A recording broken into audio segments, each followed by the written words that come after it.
Regional Championships on the road to the Porsche Esports Supercup is go as Europe and Asia Pacific take the spotlight this evening. Before we take to the tight and brutal streets of Adelaide, we head to the circuit of Barcelona, Catalonia. Built in 1992 for the Olympics, this iconic track has served the world of motorsport in a variety of series thanks to its technical layout that ruthlessly exposes drivers' mistakes. There won't be any mistakes in the commentary booth this evening though, because it's myself, Lewis McGlade. Paul Smith joins alongside Paul. This is going to be a lot of fun this evening. Barcelona and Adelaide. Yeah, for some reason Arjuna thought he was a bit busy doing something else, but we've got the winning team right here. Yeah, absolutely. Barcelona always going to be one that provides us with some thrills and a few spills, as well as the Europeans do try and get themselves into a firm footing in that top 8. Obviously, you are joining here for the regional qualifiers, the drivers that are going through the top 8 from each of the regions, moving their way through. Why should I be explaining to you that we've got a video that will explain you exactly how this part of the championship works? Welcome to the Porsche Esports Supercup, the virtual one-make series with some of the fastest drivers in the world, where every lap matters and every mistake can end your season. With all drivers in the same car, tackling the same conditions, an exciting format, a brilliant prize, and the chance to make the jump from the virtual track to the real one for a full season. There are 2 ways in: official Porsche National Championships and Global Open Qualifiers, where 4 race weeks will decide who rises, with the fastest drivers advancing. The Regional Championship will be comprised of races across 4 regions. Drivers go head-to-head across multiple rounds, but only the fastest move on. Drivers will compete across 5 full race weekends, but at the end, only one driver can claim the title of World Champion, along with the cash prize. From this pool of drivers, a select few will be chosen for the next stage. The talent shootout is not just another test, it is a chance to prove you belong in real-world racing. Here, every corner counts, every decision is judged, and only the driver with the speed, composure, and potential to step into a real race car will stand out. Is that you?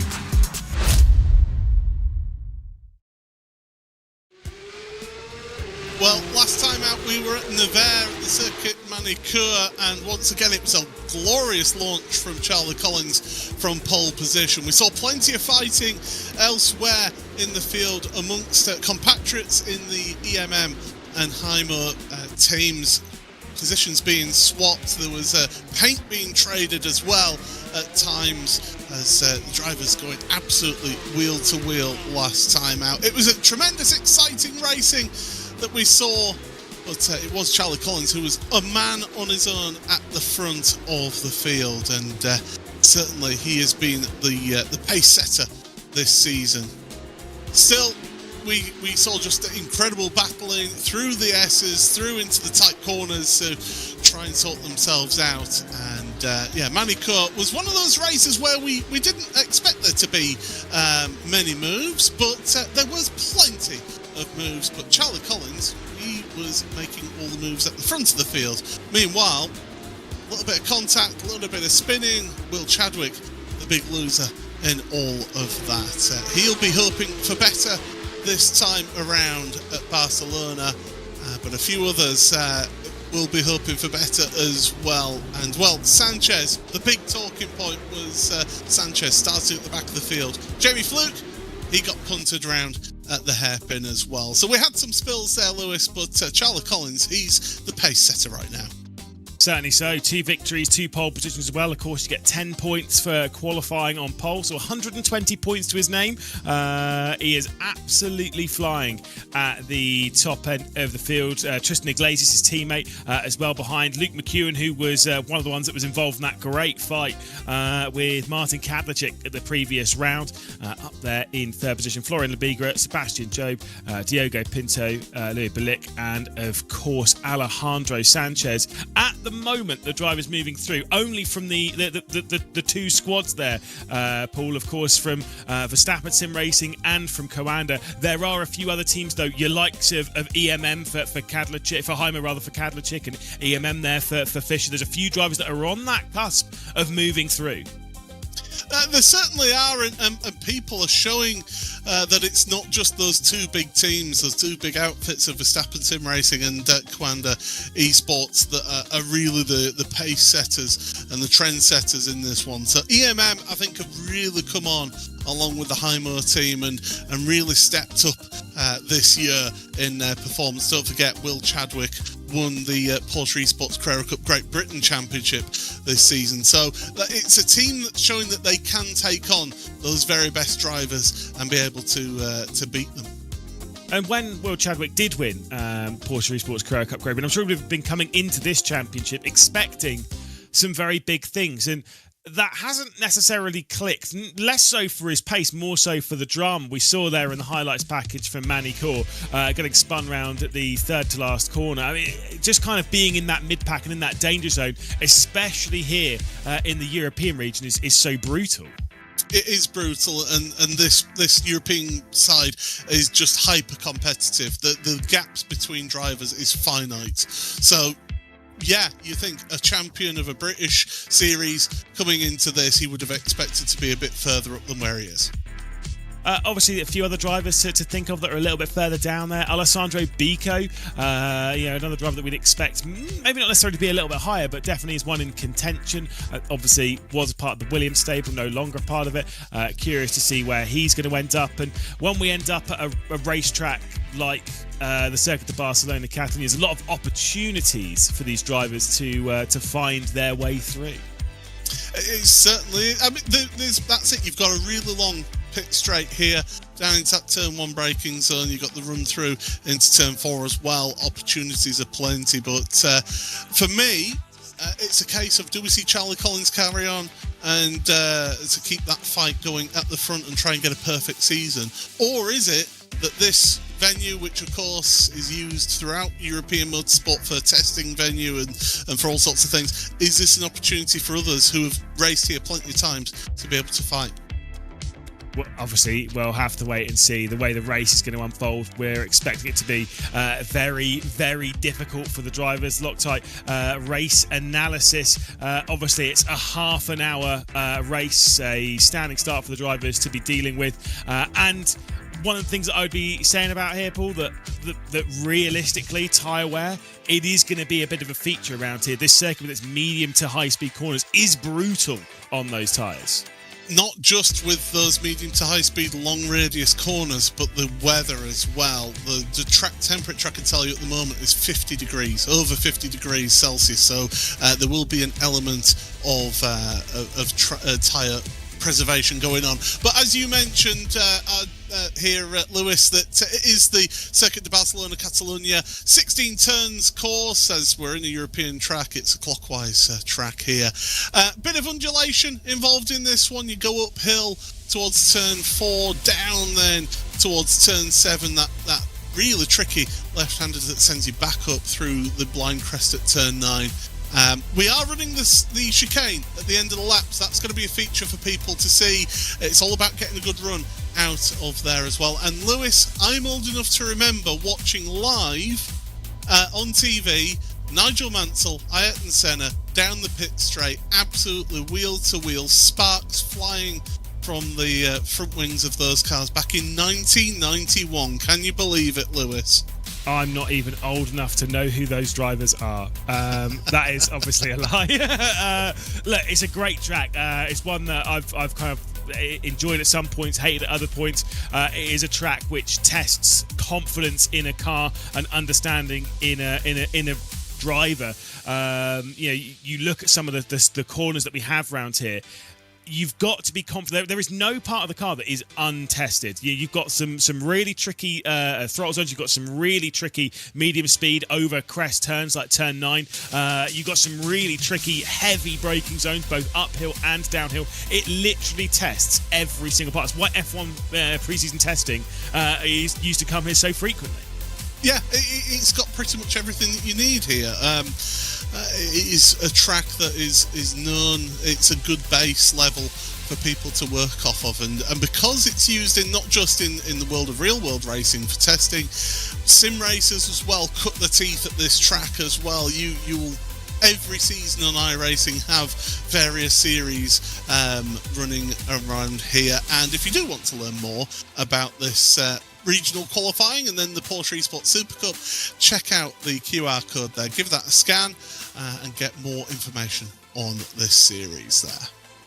Indeed, and I'm sure there's a lot of new people jumping into the world of sim racing, maybe thinking about, what is the Porsche Esports Super Cup? What am I watching here? And you're watching some of the best drivers in sim racing going toe to toe and fighting to be those 8 that move through from this specific region into the Porsche Esports Super Cup later on in the year. And maybe you're thinking, hey, I want to be a part of this in future.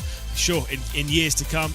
Get yourself on the grid, qualify. Obviously, it's no better time than right now to get yourself involved in the world of sim racing. Well, we've got our TDK poll lap.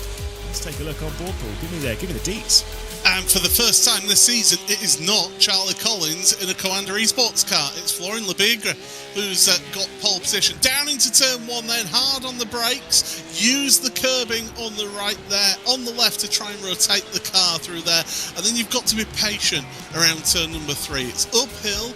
You've got to be careful with your throttle application. Throttle too soon and you push wide off track, but they're using every part of the track and then some into the braking zone of turn 4. Long sweeping hairpin. You want to try and keep the car over to the right hand side as much as possible on the exit, because that gives you the best line into this downhill braking zone into the turn 5 hairpin. Again, careful on the throttle, don't touch the gravel on the outside, through the nothing corner of turn 6, heading into the braking zone of turn 7. Bottom of the hill, the track feels lovely, you feel like you grip up there as you go through 8. Turn 9 is a tricky one, it's a blind crest, you've got to get onto that curb, again be patient on the throttle, hit the loud pedal, over to the right hand side of the track to straighten up your braking zone into turn 10. Now we are using the tighter hairpin here, so it's going to be a bit more of a braking zone, maybe opportunity for overtakes through there.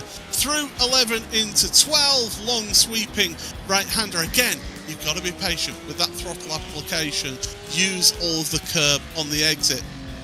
Brake, down gears, through the right, click the curb, and then you've got to monster the normal curbs. Try and avoid the sausage curbs because they will unsettle the car. Through the final corner, it's pretty much flat out through here, and you're on to the start of another lap. But what a lap there from Florian Lebigre, and have Verstappen Sim Racing finally found what Coanda have had in their back pocket? I mean, that was such a tidy lap. Absolutely clean all the way through. Used all of the race circuit where possible and paced it brilliantly. And you can see it's not just him for Verstappen Sim Racing that's looking strong. It's good for Verstappen Sim Racing on the front few rows. Florian Lebigre from Sebastian Job, Diogo Pinto in third ahead of Luke McEwen. Then we get the champs leader at the moment, Charlie Collins, 5th place. Alejandro Sanchez had to do some work last round at Manicourt. Less so from here, from the third row. Lubelicki and, of course, Talsdalen will start from 8th position. Tristan Iglesias will start alongside Jerome Fisher on row number 5 with Martin Kadlecic, who had an excellent battle with the Verstappen Sim Racing cars last round. He'll start alongside Alessandro Bico. Then it is Henry Moore for Team Bennett from 13th position. Luca Alpert will start for EMM from the 7th row. Then it's Daniel Ola and Will Chadwick once again in the mid-pack. Jamie Fluke will start from 17th position with Roger Christensen starting from the 18th spot.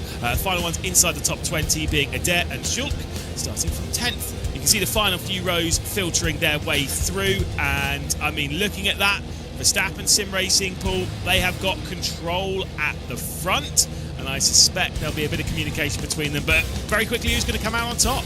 I'm going to say Job, 2-time champion. Why not?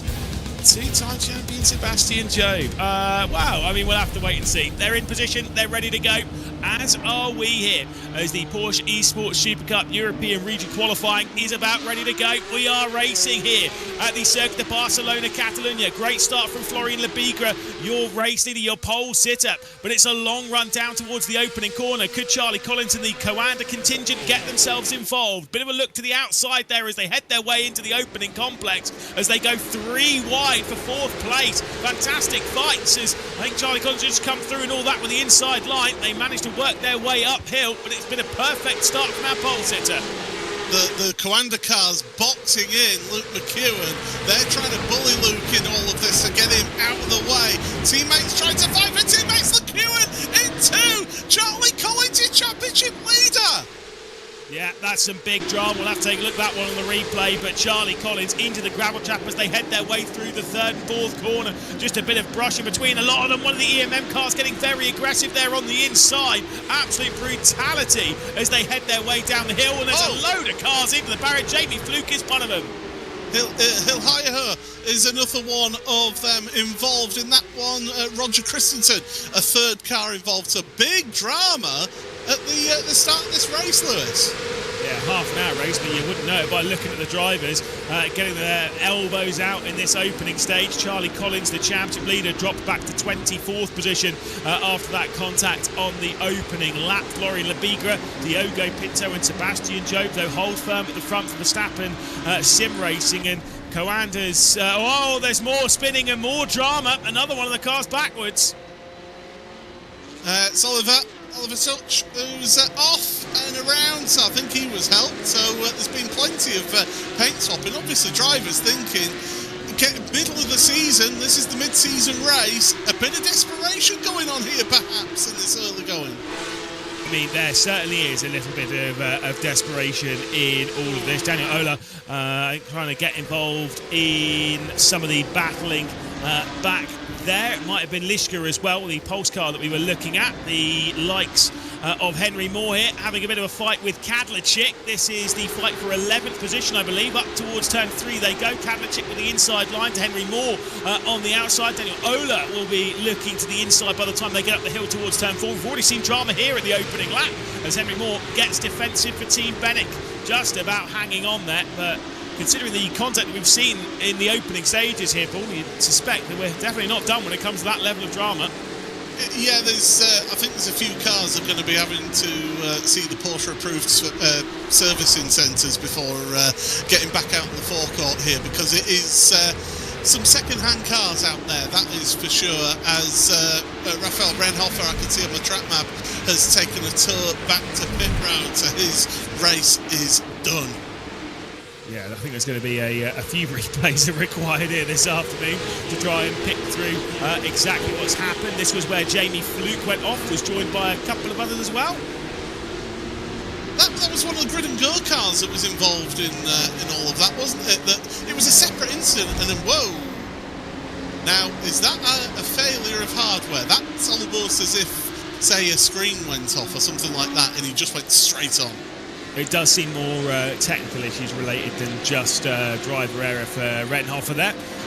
But another one to be added to the pile of cars towards the back. The rest of them have got going. Jamie Fluke does run in the final position around this circuit. Hilalo and Schulk are also battling back there.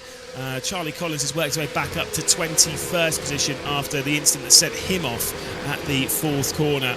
For Verstappen Sim Racing, though, it is control at the front. Labigre, Pinto and Job running first, second and third. The switch will have McEwen drop back, though, into 6th position. Yeah, but Bellica moving ahead then and trying to hold on, although McEwen looking to the inside. He's got previous into that turn 4 now as Luke. And, Coanda, I think, will be sick to see the sight of him right now. Under attack from Bico. What a start for Alessandro Bico, by the way. 5 positions gained here. He needs a big week, does Alessandro, if he wants any hope of getting into that top 8. Sits at the moment 12th in the points. He's pretty much locked on points with Raphael Renhofer, one behind Jerome Fisher, quite a few behind one of the qualification spots in the top 8. Has a bit of work to do, but scoring like this, especially with some of the drama that's happened around him, definitely will help. The only problem that one of the drivers dropping all the way down the back for him is Charlie Collins, which isn't really much of an assistance for him because he's not one that's near the cusp of being dropped out of it. Bit of contact there, I think, for Tristan Iglesias, as he's trying to keep Taz Dillon at bay, and two come together. It's going to allow Alessandro Bico to just pull out a second margin on this slot, and it's allowed Kadlecic to jump into the mix. And Kadlecic was very aware as to the size of his car with his battle with Luke McEwen back at the previous round at Manicourt, and I'm sure he might be showing his elbows at some point during this race. We're only 5 minutes in, we've got 24 and a half left to go. Plenty of time for these drivers to work their way forward. Yeah, people are starting to get themselves into little battle packs, aren't they? We've got a little breakaway at the front of the field. Then we've got a little pack from 5th down to 7th we've been seeing, and then this pack here, this veritable smorgasbord of drivers that we're seeing. Jerome Fisher being one of those. He's still where he started, actually, Jerome. 10th place, so not being able to take advantage of all the shenanigans that's been going on, like Bico and Iglesias. Yeah, he obviously gained a few spots, lost a few spots and all of that, and somehow he's found equilibrium there at the back end of the top 10 as we look at Tristan Iglesias, 8th position. He has dealt with the pressure nicely there from Testelen, and will hang on at the moment to that 8th position, but you get a feeling that pressure is just going to grow. And Alessandro Bico, who's just driving away into the distance, keeping up with Luke McEwen and Bajlika at the moment in 5th position. The pressure is just going to get more and more in this group, and it is extremely tight. Always makes me wonder sometimes. You know, I do my little race, and sometimes it's hard to keep within 6-7 tenths of the car ahead. These drivers are sitting within 3 tenths of the car ahead basically all of the time. I don't know how they can hit the apex all the time. This is the level that they're working at. I mean, we were saying just before we came to the race portion of this just how finite the margins are between these drivers here in the European South part of the series. That's not to say, by the way, that the rest of the qualifiers are any less competitive. It's just that the level of competition in this European split has been absolutely incredible. We have had word, by the way, Renhofer's brake pedal failed, so that's why it went straight on at the hairpin. Very much a technical issue, if there ever was one. Obviously, we say it all the time. You have your technical issues in real motorsport. We have them in sim racing as well. Whether it is people's internet falling, disconnecting, whether it is computers failing, whether it is hardware, your wheel disconnecting, brake pedals. There's so many different things that could go wrong, and we have our own little versions of what happens, which is why the whole mechanical stuff in sim isn't necessarily simulated outside of obviously blowing up your engine because you've revved too high, or overheating brakes and whatnot. You don't have the random ones in sim because we've got enough random ones on your own, so we don't need any of that. Thank you very much. Fortunately, with this Porsche 992.2, you do have a bit of a downshift protection on this car, so it's very hard to do a money shift down the gearbox in these cars. So I think the drivers will be very thankful for that. Thankful it's not real world racing, or else there's a few drivers with big hefty bills to pay after this one. Definitely. It has been a bit of a chaotic opener here to the halfway point of the season in the European qualifying for the Porsche Esports Supercup. Back to our race leader, Florian Lebiga. He's built a gap to 1.1 seconds, out to nearly 1.2. Alejandro Sanchez is not a million miles off the back of Sebastian Job. So, get the feeling that there might well be some form of position switch. Coanda have proven themselves as the pace setters in this championship, mostly courtesy of this driver here, Charlie Collins. But the fact that there is, of the 8 drivers that are in the transfer positions, 4 of them are Coanda, 4 of them are Verstappen Sim Racing. We're back to we're saying we're back to as if we haven't got really away from them, but we're definitely in the good old days of sim racing where it's Coanda taking on what was then Redline, what is now Verstappen Sim Racing. I love seeing it. Where's the big epic sort of video package to Limp Bizkit My Way? You think you're special. It's what it is between these two teams. It's just that they are the sort of pinnacle of sim racing, and other teams aspire to be able to get in there and to be able to take it to those teams. And that's definitely an achievement that others want to reach, but when you're those very best with the resources that both teams have got, you can spend that time to work on those finite details, to work on exactly what to do. Here's a replay of the start from Luke McEwen's move down the inside of Collins. I thought it was a bit of a lunge from when we had the overhead view. Here we go. It's a bit of a light move to the inside. It's clumsy, is what I would say that is. It is a tricky one. I would put a little bit more blame, if I'm perfectly honest, onto the shoulders of Luke McEwen. Some people might think that is a little bit unfair, but that's the way that I lean. It felt like it was a little bit too late, a little bit too aggressive. You can argue maybe Charlie was closing down the door, but at least from the angle that we saw, I think the door wasn't being exactly slammed shut. It was just being, held about as closed as it could be. This is the shot that we need. This is on board with McEwen. Yeah, so we've got Collins ahead. He's going to go right behind, and then suddenly light move to the inside. He's got it to the inside, but that's tough. It is tough, to be fair. But like I said, clumsy is the word that I would use. Yeah, because if you're going to do a dive, my default response always to big dive bombs and whatnot is, did you make the call? Did you make the apex there? Not keep it on the circuit. Oh, well, I managed to keep it on the circuit. So no. Did you manage to hit the apex? And you could argue it's so early in the corner that it's actually a really tricky one to actually say yes or no on that one. But McEwen was kind of there. He tapped the grass on the inside, and that's what kind of pushed the car out, losing a little bit of grip on the front. It's one of those ones that genuinely I could see going down as either a penalty for McEwen or just a racing incident. I could see it absolutely either way. And I can tell you the two people that do not view it that way are the two people involved. Luke McEwen will say, absolutely, there is no chance it was my fault. And Charlie Collins was like, well, I just got straight up taken out. So that's fine. The drama continues. You think you're special? Yeah, it's definitely going to be. We need this on pay-per-view. That's what we need on between these two. But it's just been crazy start. But things have calmed down now. I think people have finally got themselves into a bit of a rhythm, into where they are, and really the person that's having to make those moves and having to make that recovery drive is Charlie Collins. The problem for him now is he's got past Chadwick just recently, but now he's got about 2.5 seconds between him and Leo Garibaldi. So he's got to get the head down and just try and bridge that gap, which is easier said than done, especially, as we keep on saying, when the margins between drivers are so close.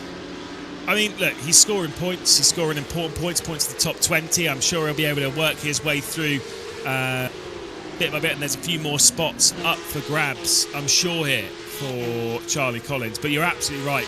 Now that we're at the point, we're approaching the halfway point of the race, these gaps have already spread out quite a lot. Not only is it hard to pass them because they're not being held up so much by a car ahead, but also once you are past, it's harder to break away. It's harder to close up to the next person. I will say, so far, this has been a very impressive drive, once again, from Charlie Collins up to 17th position. Bearing in mind, on the end of the opening lap, was running in about 24th place. To actually keep the car as relatively clean and keep the head as relatively clean, it's not easy to actually deal with. Kind of, having that kind of incident and not letting it get under your skin. Yeah, it's keeping a calm head when you're having things go against you is one of the most difficult things that you can do in sport. Not just in motorsport, but in any sport. I mean, I played rugby. I've been a competitor at some level of sim racing. I won't say at the top level, that's for sure. But I was racing against Jamie Fluke I was sharing a track with Jamie Fluke and Sebastian Job in touring cars.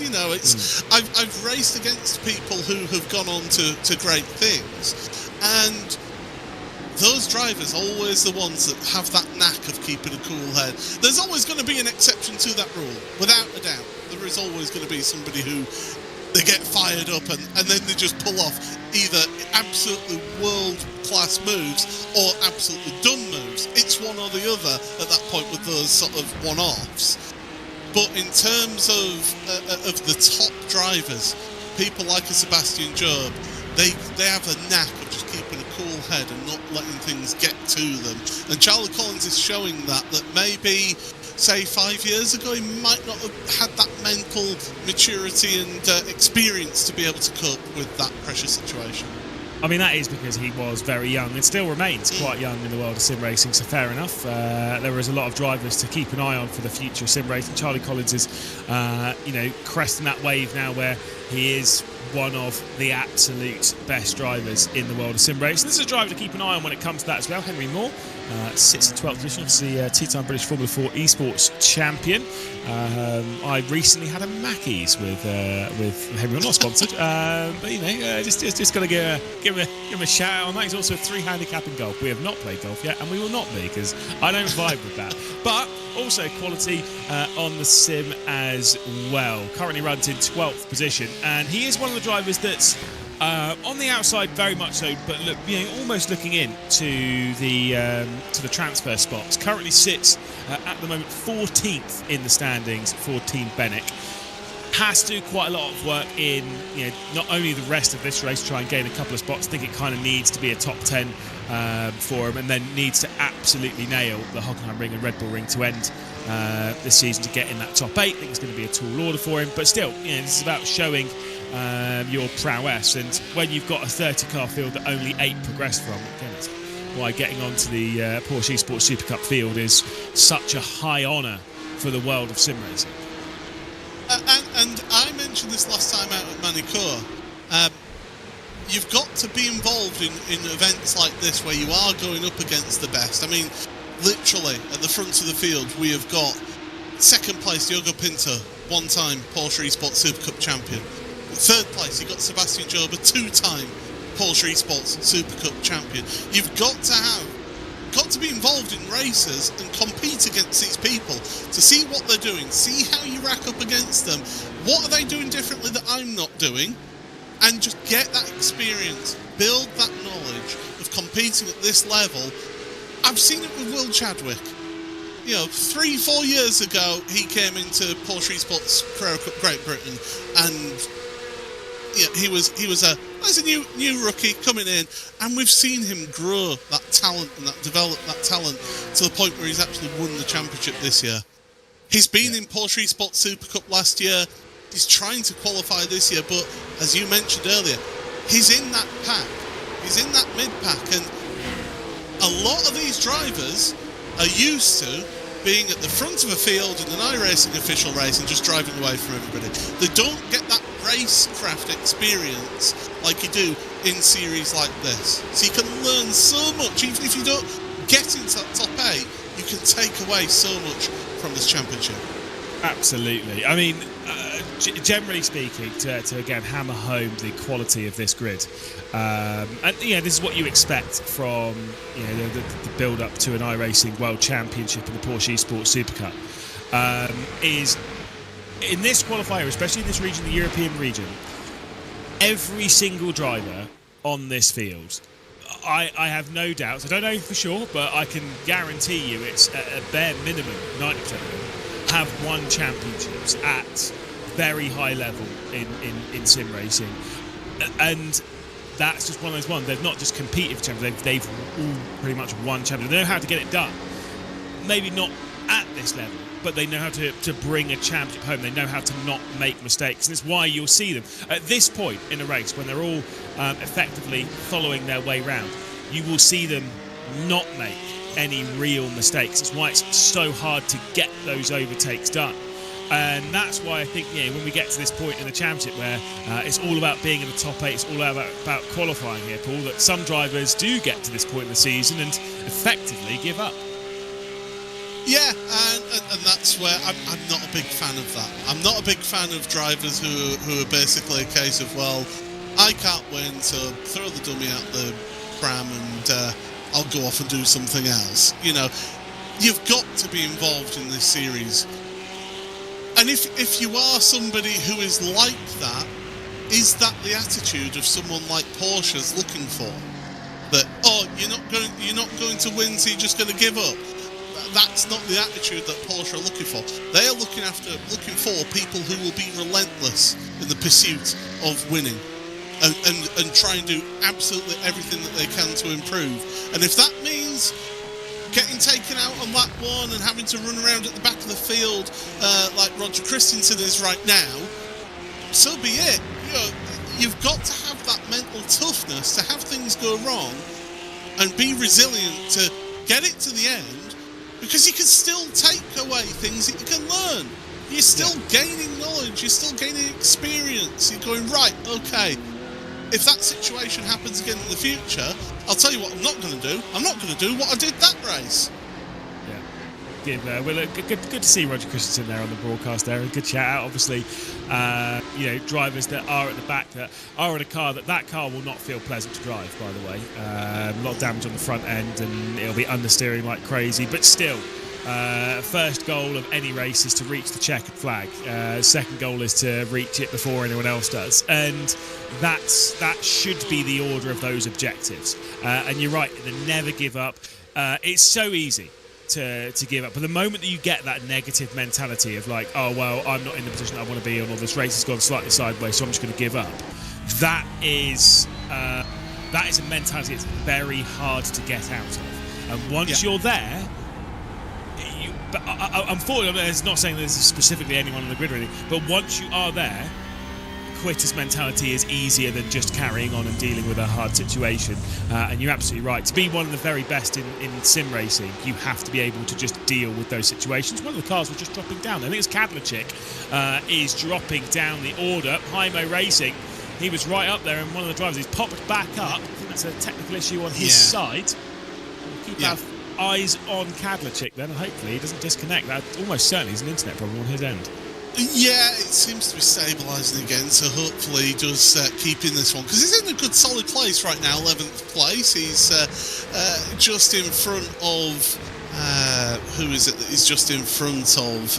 It is Henry Moore in that Team Bennett car that we're looking at right now. So you've got to keep going. And again, that's another thing.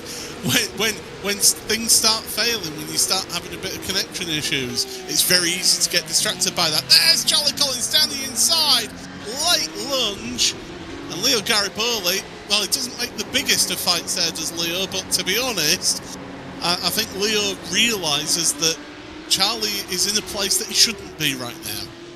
Also, I don't think he was quite ready for that level of dive there from Charlie Collins. That was very impressive. An absolute send. We'll call that one Southampton because it was an absolute dive. But out through the final corner, Charlie Collins is going to go, and he's moving up to 16th position.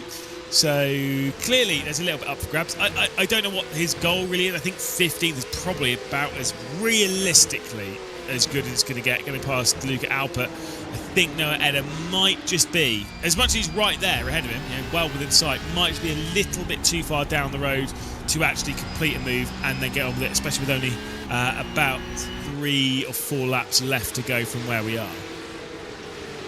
But again, it shows, with what happened with Charlie Collins, it shows the importance of qualifying at the very front, doesn't it? Because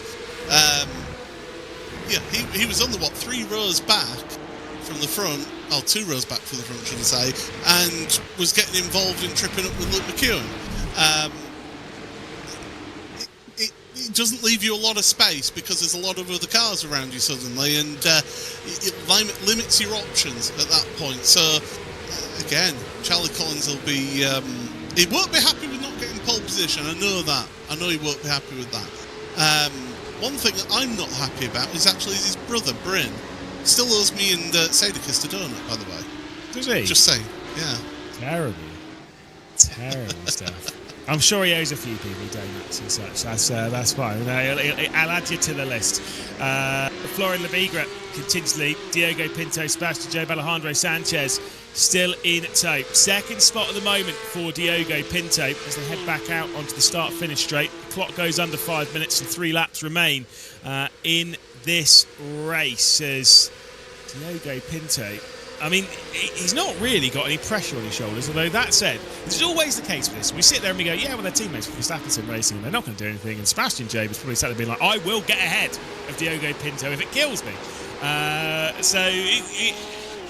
sure he's not going to risk everything, but I'm pretty sure as well Sebastian Job would like to be ahead of Diogo Pinto at some point.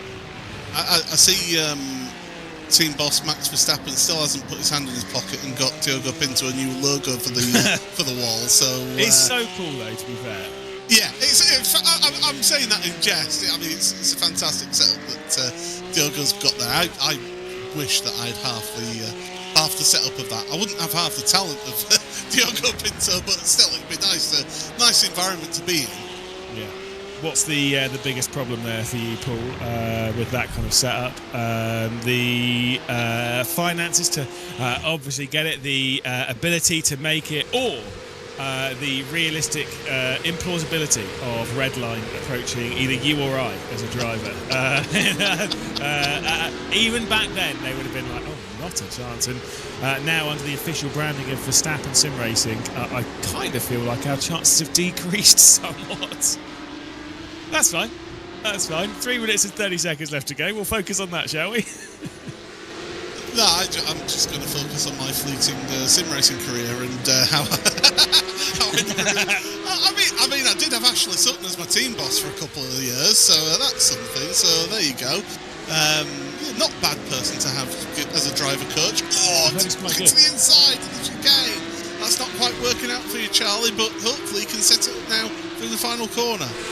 Yeah, he'll have 2 more laps to try and work his way into the top 15, and I think he's going to get an opportunity here into the slipstream onto this enormous start-finish straight, start dropping down the hill towards the opening corner, and closing. A defensive move comes in from Alpert, quite a late one between the pair of them. Charlie Collins will remain behind.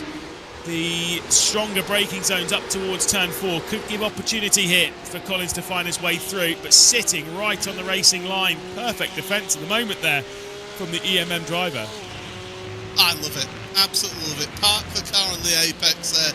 Do all that you can to hold on to that place, Luca. You just got 2 laps. So at this point, you're not thinking of, oh, well, he's a faster driver. I'll use him to pull me forward. Oh, look at that to the inside. Charlie Collins using the ABS that's available to them.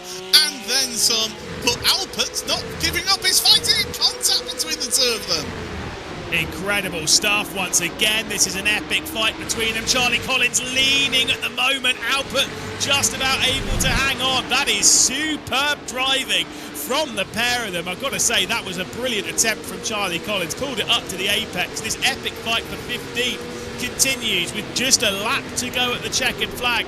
The line rather, before we'll see that checkered flag come out, and with all that defence, it has dragged in those behind, and Gariboli is right there as well. Yeah, Leo's sniffing around now. He's wanting a piece of the action. So, Leo, he's wanting to get involved. There's also Will Chadwick has now gotten to the back of them as well. Your leader's starting the last lap, but Charlie Collins and Luca Alpert, take a bow. These 2 are giving us a tremendous show. I mean, it's definitely going to, I feel for Charlie Collins to actually get this one done. It'll have to definitely be a major contender for Trillick's move of the race, because he's going to have to leave it all on the line here. As once again, the defence comes in from the EMM of Luca Alpert, back to the outside for the commander of Charlie Collins. Aggressive to the outside of the opening corner. Big slide for the pair of them, and Charlie Collins will work his way around the outside, finally up to 15. That was a beautiful move from Charlie Collins. And absolutely on the limit, both of them, both Alpert and Collins, absolutely on the limit. Round the outside. Oh, Alpert's looking to the inside. Collins will be getting a bit of flashbacks there, PTSD to lap 1, but thankfully able to get through turn 4. Yeah, almost had a repeat of how his race begun. Thankfully, he does get to avoid that one as they drop down into the hairpin through this midpoint on the circuit. Can barely take our eyes off of this fight, because it's great here as well. It's great a little bit behind it as well, as obviously Chadwick and Gariboli both very close as well. But it does look as though it is going to be pole position translated into a victory. Florian Lebigra has been absolutely perfect. We saw his onboard pole lap, the TDK pole lap, a bit earlier on in this broadcast. He's been perfect through the race. I think he's been replicating that every single one for the last half an hour. He'll work his way through the final corner for the first time this season. We won't be calling Charlie Collins a race winner because it's Florian Lebigra from pole position to victory. A fantastic drive from the feisty Frenchman as Verstappen Sim Racing lock out the podium. Superb. Sensational stuff. Absolutely sensational. Florian has been untouchable all afternoon, all evening, and wow, what a drive from the Frenchman. Absolutely brilliant stuff.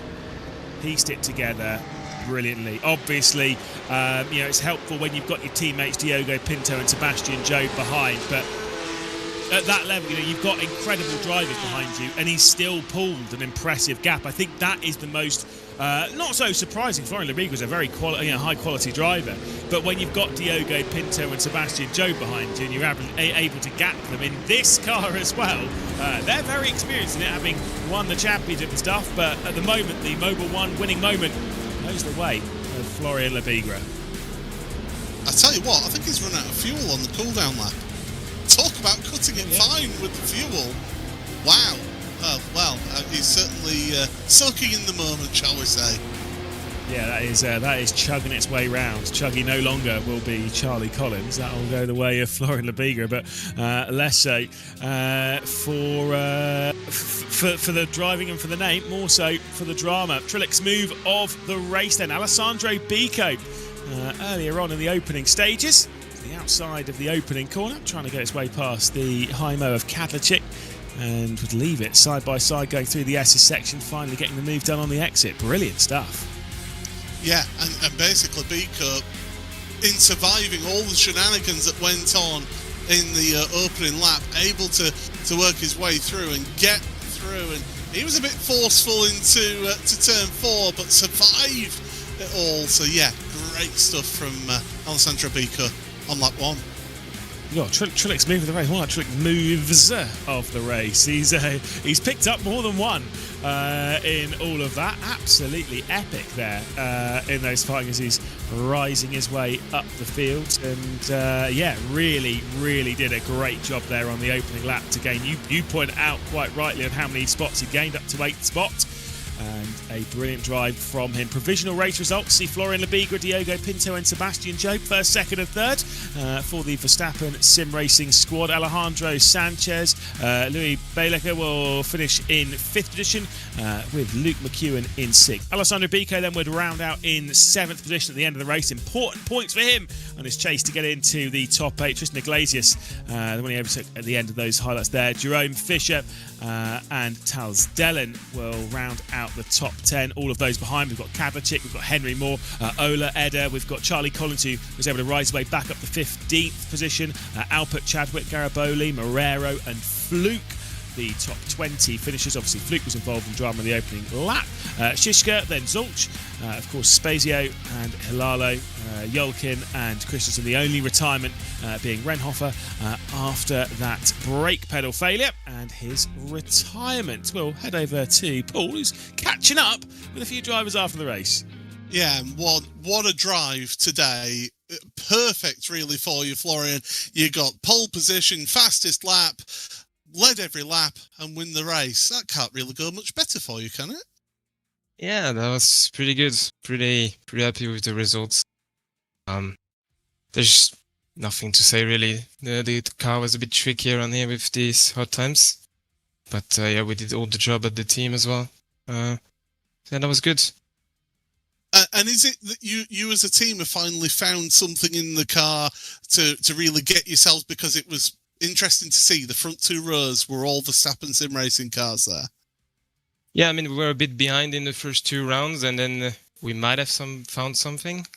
I don't know. But yeah, for sure, we're driving better now. And that was the halfway point of the championship now. So looking forward, is it just consolidation, get the good points in the final 2 weeks of your series to get that top 8? Yeah, exactly. Just need to finish the 2 last races. I mean, it doesn't really matter the position, just score some points now. I think I'm pretty good now where I am with the points, so just secure everything, not off-track quali or any stupid mistakes like that. Well, congratulations on a brilliant evening's drive there. Thank you. There we go. Florian Lebigra. Yeah, thank you very much. I'm not used to drivers wishing as well there. We move on then to Alessandro Bico, who not only did you move forward 5 places in this race, but you had an exciting first couple of laps there. Just talk us through that start, because, my goodness, you had to avoid some things there. Yeah, hello guys. Honestly, didn't expect to be here. I was starting the race and I was like, I need to recover a lot of position, especially on the first lap, because then I know that I don't have the pace to keep up with the other guys. They are super fast. I was pushing everything. But yeah, about the start, yeah, very happy, honestly. I think I was pretty clean on the overtake and everything. It was... especially on turn 4, I think we were pretty close, but somehow we managed it. Yeah, it certainly looked sensational from us in the broadcast booth. But looking at this first half of the season, that's now in the books. How are you looking forward to the second half? Because it's so competitive, is this regional qualifier, isn't it? Yeah, honestly, I started this season with not a lot of motivation for some things. So yeah, the first race was pretty honestly bad. The second race I managed to perform very well with what I had. Here also I'm very happy.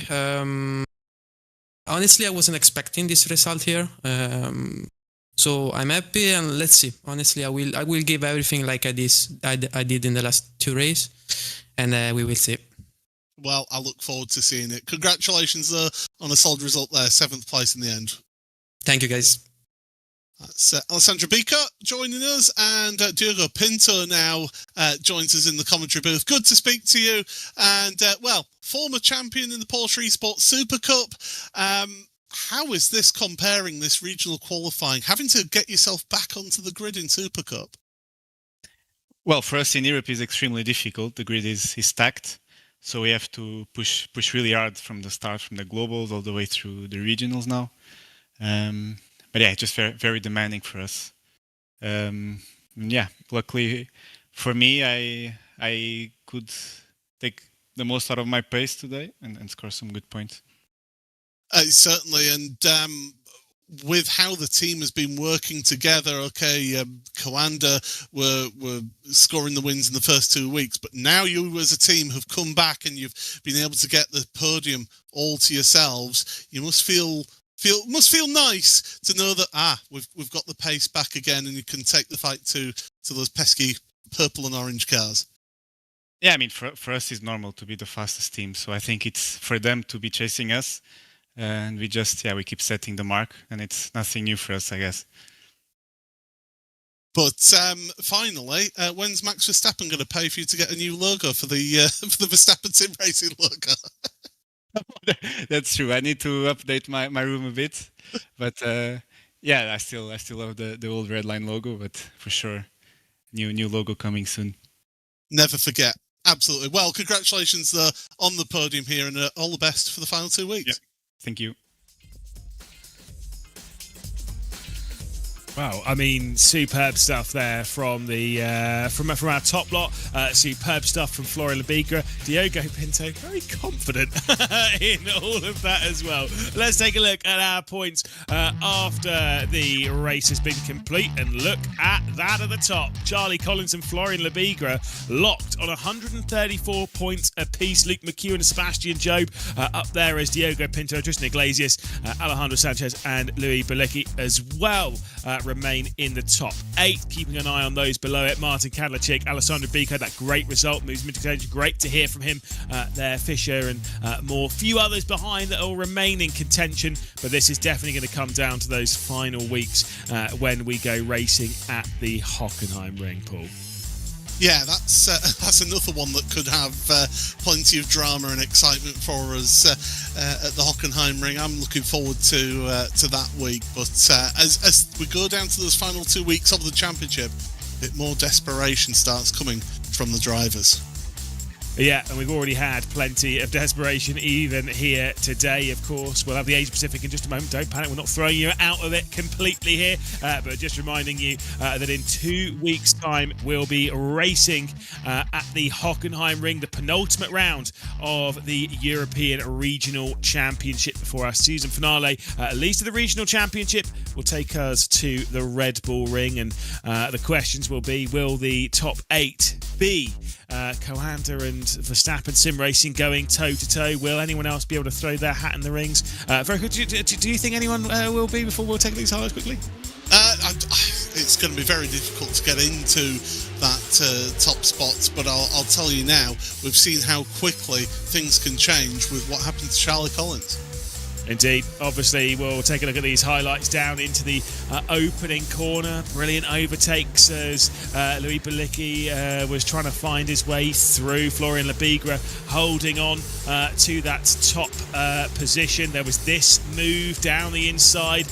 Aggressive Luke McEwen, you could say, into the side of Charlie Collins, dropping down to the final position of the pack. Great comeback drive though from him on board. Another look at that attempt from McEwen, sending the likes of Charlie Collins well off the road. Few drivers were struggling though in the mid-pack as there was plenty of elbows out, drivers bullying their way up and down the field. And of course, I suspect we're going to see more of this later on in the season as that drama will build. Jamie Fluke there, one of the ones spun round in all that. Charlie Collins, great comeback drive, great fights as he was working his way up the order. Managed to get up to 16th position.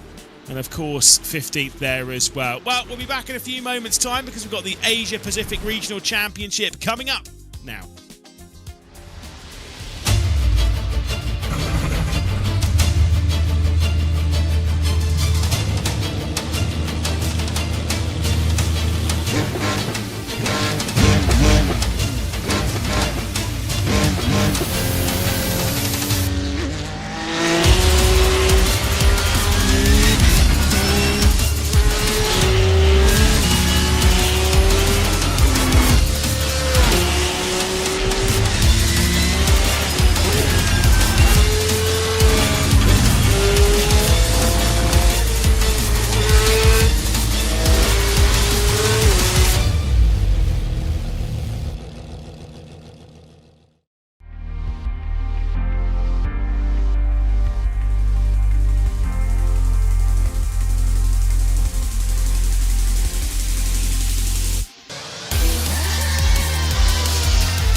Experience the world's most legendary racing events with iRacing. iRacing special events allow any member to compete in full-length multiplayer races based on some of the biggest events in motorsports all year round. Compete in virtual endurance races such as the Daytona 24, Spa 24, and the Nürburgring 24 Hours. Take on some of the toughest races on the NASCAR schedule, such as the Daytona 500. We have events from disciplines all across the racing world, from the Indianapolis 500 to the Chili Bowl, from the Bathurst 1000 to the Crandon Championship. Our endurance special events utilize iRacing's team feature, where members can sign up and race together on their own team, swapping drivers throughout the race. Other events utilize iRacing Super Sessions, where you're not only racing against those on track, but against every driver taking part. And as every race progresses, watch and feel the track change with progressive time of day, dynamic weather and rain, and dynamic track debris and surface changes. Take on your favorite discipline or try a brand new racing challenge with our biggest races of the year, the iRacing Special Events. Learn more at iracing.com/special-events.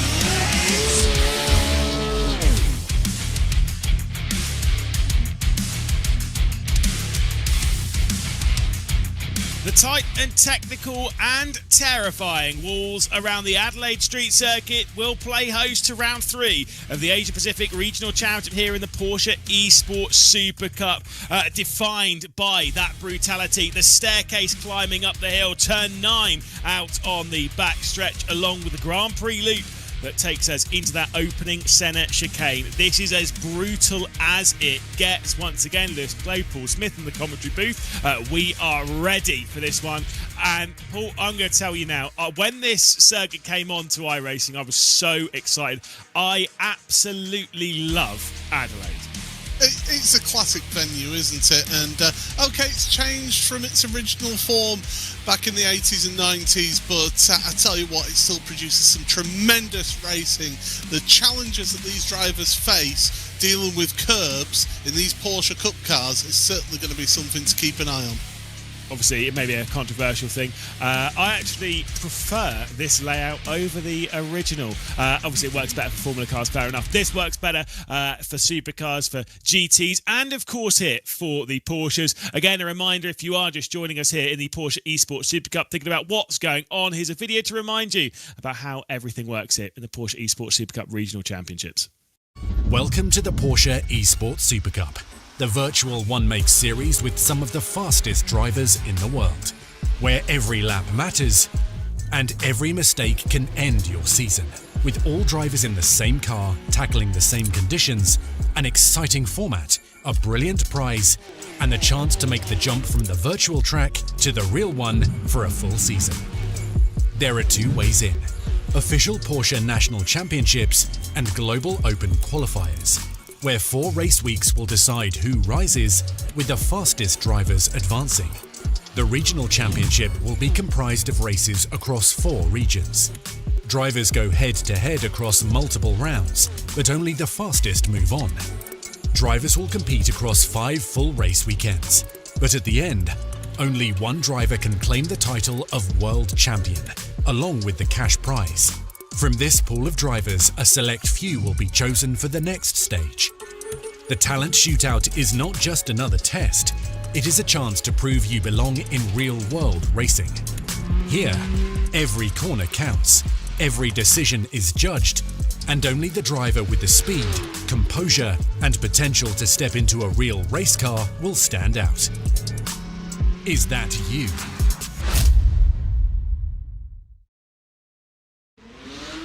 Well, we talk about classic circuits. Suzuka is another one of those, and that's where we were 2 weeks ago in this Asia Pacific Championship. Drama through Spoon Curve, a little bit of rubbing and fighting earlier on lap 1. We had spinners through 130R, and generally some good racing as well throughout the field, as some of our drivers able to fight it out side-by-side action through the S's, but it was Spoon Curve that was proving to be a bit tricky for a few of our drivers, but able to make things work out nicely.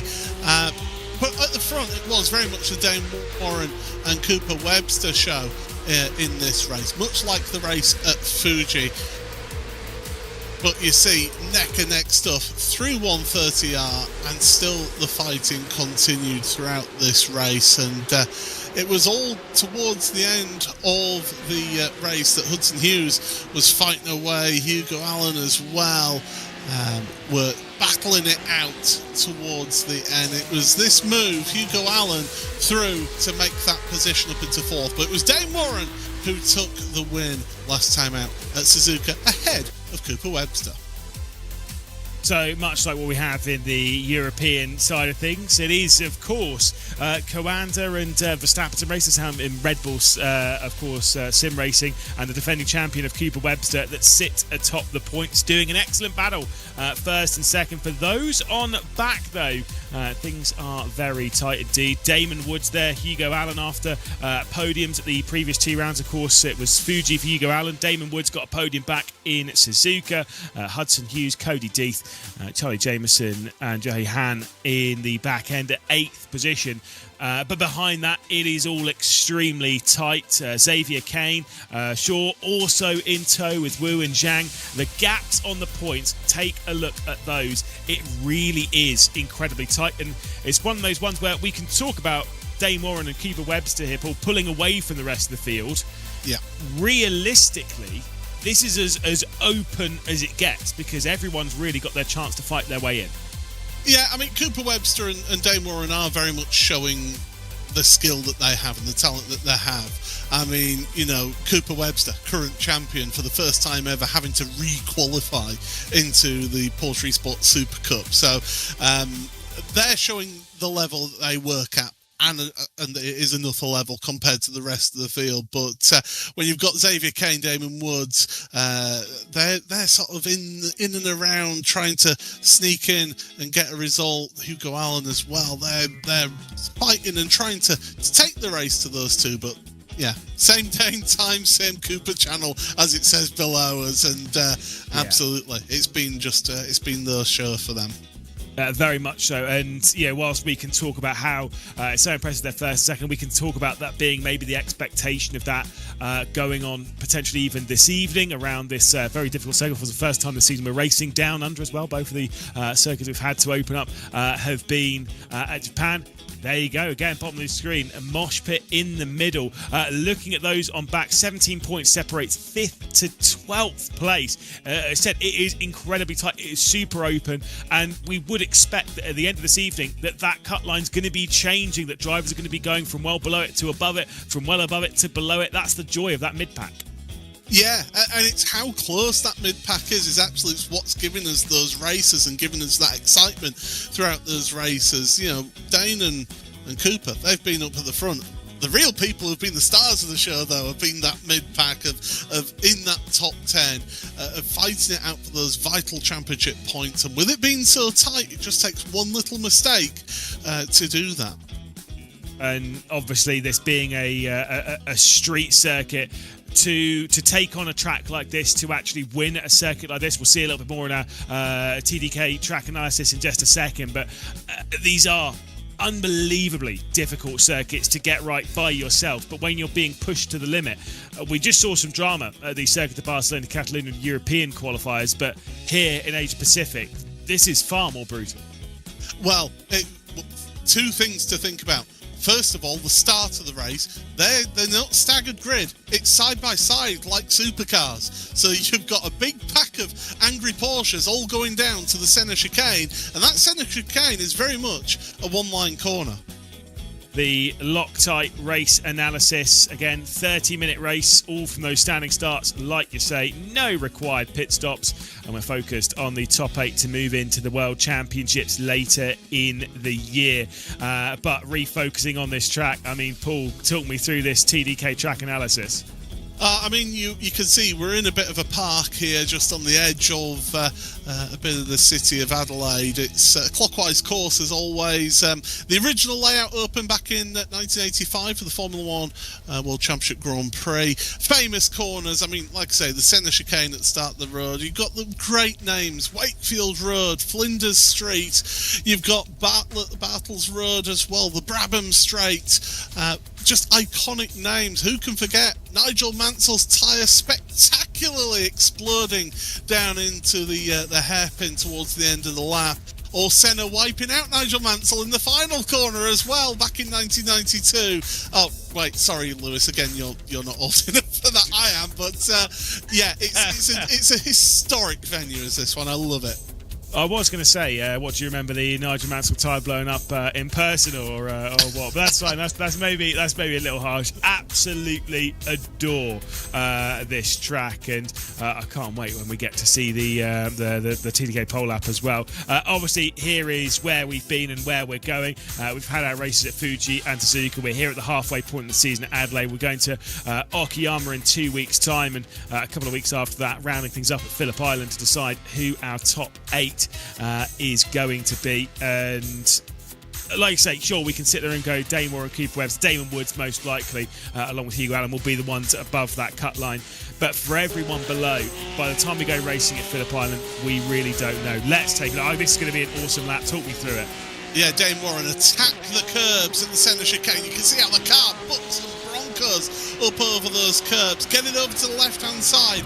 Brake hard into turn 3 at Wakefield Corner. Get it to the right now through East Terrace into the left-hander here. This is where Schumacher and Hill had their accident in 94 through Flinders Street onto Hutt Street now. Again, hook right. The Grand Prix track went left. We're now cutting through as we go on to Bartles Road. Down here, we're going to be hitting pretty much VMAX for this circuit. Down the back straight, then swing it through this right-hander. Look at that, absolutely pinned through turn 8, down the Brabham Straight, into the hairpin then, hold it out wide, cut in for a late apex, get it over to the right-hand side for this little kink before back to the right-hand side, brake on the curb, through the left-hander to sweep back into the parkland, through the last few curves, through the left, through the right. Don't crash into the pit wall like David Coulthard did back in 95. Into the hairpin. And wow, it's fast, it's frenetic. It's Adelaide. It's breathless. I can't wait. Oh, love it. Stick it in first, give it some jandal. I'm not going to do the rest of it, but that is definitely how Dane Warren was throwing his way around the circuit. Absolutely love it. That run through the centre chicane is crazy, and it's going to be crazy on the opening lap. It's going to be the same top 2 that we always expect. It's Dane Warren and Cooper Webster on the front row with Xavier Kane and Damon Woods. Hugo Allen, 2 podium sitters there in 4th and 5th, with Rattray White, who's struggling to get his season off the blocks. It's Cody Death and Hudson Hughes on row number 4. Then we've got Jamieson and Schweikert starting from the back end of the top 10 with Wu and Akazawa. We've got Zhang, we've got Pierce, Velasquez and Tamay out in at the back of row 8. Setters and Anadan with Han and Shaw finishing in 20. That's not a great qualifying there for Shaw as well. One of the drivers that's right up there in the battle to move through. We've got Blair, Piranen, and then, of course, Brady and Clanchawi back in 24th position. Obviously, looking at that starting grid, the expectations, the top 2, look, I'm not going to make you pick between those 2, but behind all that, it is going to be wild. And even between those 2, it's going to be wild, especially because, as you quite rightly point out, they start alongside each other, not staggered. Yeah, and that's where it's going to be different. I think Dane Warren having the inside line, as long as he can get the launch, if you've got the inside line, you hold all the cards in your hand into that centre chicane. But we saw just how much the cars over those bumps, over those curbs, really do jump about and get unsettled. Even on that pole lap, the car was moving about a lot. Through a 30-minute race, cooler track temperature we've got here, 22 degrees, so tyres aren't going to be as much of a concern around here. But yeah, I think we're going to see some drama and maybe a surprise or 2 here today. Finally, Dane Warren puts himself into position alongside Cooper Webster on that front row. Yes, tyre wear might not be too high, but one thing that might be quite high around here, potential, locking up, pushing things too hard in the braking zones, into the bumps, into the curbs as well. We're ready, half an hour onto the clock. The Asia Pacific region is about ready to go here for the halfway point of the season. Round 3, Adelaide. And it is a good start from our pole sitter on the inside, and that running towards the opening corner. Dane Warren will lead us away as Cooper Webster will look to the outside into that centre chicane. They go back to single file. Ratchet White was looking for a move to go around there, and there is the carnage. A couple of cars spinning around in the background. Yeah, that's Han and it's Tamai who are involved in all of that. Hudson Hughes has got a slowdown. He's got a slowdown penalty as Hudson Hughes, so he's had to serve that. He drops down a place or manages to just stay ahead of Charlie Jameson. Couple of cars going side by side here as they head through turn 7, and there's a couple of cars going out in towards the barrier as well. Difficult for them to feel their way through. I think it might be Jameson, the Zenith Esports driver, just getting pushed up onto the curb, scraping the barrier as well. This is so brave to look to the outside and just about gets through it. Could not believe how committed Dane Warren was there on the qualifying lap, but here they've got to do it again and again and again for half hour of perfection. Yeah, you're looking at about 24 laps here around this venue as the laps come thick and fast. Up on 2 wheels, we've got cars in the background getting involved in shenanigans. That was number 16, that's Haruki, who has had issues. So opening lap, we have had dramas further down the field, but Warren has got a nice lead ahead of Cooper Webster. Ooh. There was a spinner in the mid-pack though. That's Pierce who's gone backwards in the mid-pack. Schweikert as well is dropping down. And there's Schweikert has pulled over to one side and slapped into the barrier on the pit exit as well. Yeah, and definitely will have been a meatball off that. Will have to tow his way back. But some big dramas as we expect in this mid-pack, and a big look as well to the inside there as we fight for 14th position. Anadan's trying to make that move. He's got Pirainen as well as the Malaysian batters it out with the Thai driver. Incredible stuff. Brutal stuff indeed. Oh, he's been compromised. He's trying to hold the inside. That's not worked. Down he goes. So Piranen involved in all of that, and it's just how busy this mid-pack is, and towards the rear of the field as well. We have lost those 2 cars, don't forget. So 22, and there's a car in the wall there at the background of shot. That's what you get through turn 8, and yeah, it's Piranen. He's not having fun out there. Yeah, had clearly been struggling throughout that lap. That move to the inside from Eric Schau, and yeah, that was a little bit dicey indeed. We kind of expect that a little bit as Zhang's lost out to Jameson, the Zenith Esports driver there in the background, has made the move into the final corner. Tricky final corner, by the way, to make that move. Obviously, you've got that fast kink before it at the penultimate corner, and then you're onto the brakes in a very short braking zone, so it must have been a very good move there from Jameson to move up into the top 10. But importantly at the front, Dane Warren leads by 1.1 seconds and is starting to run away with things a little bit here over Cooper Webster. Oh, that might have been a couple of battles in the background. We'll look at the replays though. Yeah, so that's the shenanigans that happened at the very start of the race towards the rear of the field through the centre chicane, and unfortunately, as I say, it's just one line through there, and it was the 31 just bang into the side. Jihi Han it was who made that initial contact. And yeah, it was the 13 of Schweikert who's also involved in this incident as well. So Pierce all the way to the back of the runners. Yeah, got just a bit of squeeze in between the two, and they glued themselves to the barrier on the exit of the final corner. Certainly not ideal there, but that is just sometimes how it unfolds. And a bit of drama, as you would expect. This is Hughes. We've got Wu behind. We've got Jameson as well. Wu looks to the inside, going up towards the centre chicane. But no move there. Far too short of a braking zone. Was it Jason Bright who flipped there a few years ago? Well, I say a few, it was 10 years ago. As there comes a look to the inside. Wu is firing it down the inside as we head towards the staircase. Hits way too much of the curb there at Wakefield at T4 and has to back out of it. Slammed that curb on the inside. I'm sure that would have been too nice for the suspension. Wow, Ice White. I haven't heard that name for quite a while. But Charlie Jamieson, by the way, so impressive in the opening round at Fuji. We did speak to him. And Lewis, I don't know about you, but sim racers, they get younger and younger, I swear. It's so good for such a young age. And yeah, Charlie's been impressive in this series. Didn't have quite as well a round last time out at Suzuka, but getting stuck in here at the back end of the top 10, trying to get into that 8th place that Hughes has right now. And Hudson Hughes, I think he's just struggling around here today. Yeah, I don't think is quite up to speed at the moment. But then I think the qualifying order, sometimes it's like, especially a circuit like this, it's quite not easy at all.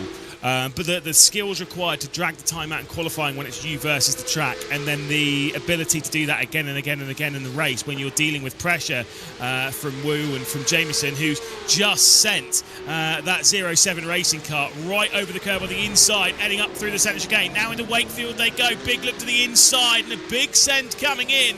Jamieson's made a couple of good moves so far this afternoon. Now goes for the flip back to the inside. He'll have to leave it around the outside, but might do another cut back here. It will leave him with the inside heading into turn 7 and out on the back stretch. Brilliant overtake coming in then from the 07 racing driver of Jamieson. That was put together perfectly. Take a bow, Charlie Jamieson.